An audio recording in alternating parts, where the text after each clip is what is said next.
Military funding is a very important topic for me. I believe that all military funding should be cut and the NSA and CIA should be ended. These institutions are useless for America and have been bad for its worldwide reputation. All of our wars have been useless and have killed many of our citizens. It is time to stop spending money on things that help us kill and start spending money on things that help us live. I think my colleague's point of view is ludicrous.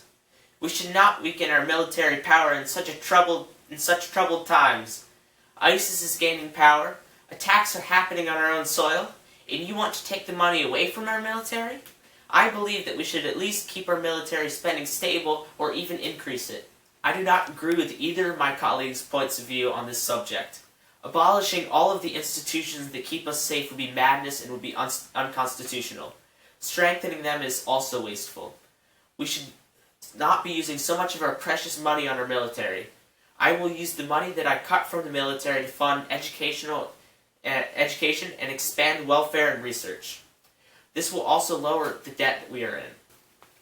I believe that we should let all people who want to enter the country in without restriction. This is what our country has stood for since its creation. We are an immigrant country.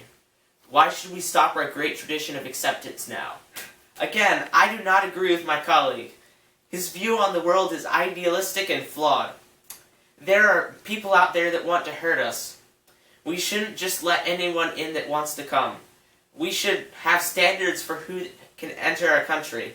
Our current standards are not enough. We should strengthen them and make sure anyone who is in our country illegally makes those standards as well. I believe that our standards for immigration are too strict, but not to the point of Mr. Snyder's policy.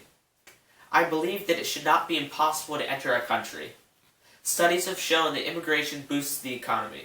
Immigration also continues to add to our tradition of being a country for all people, not a country of fear and exclusion.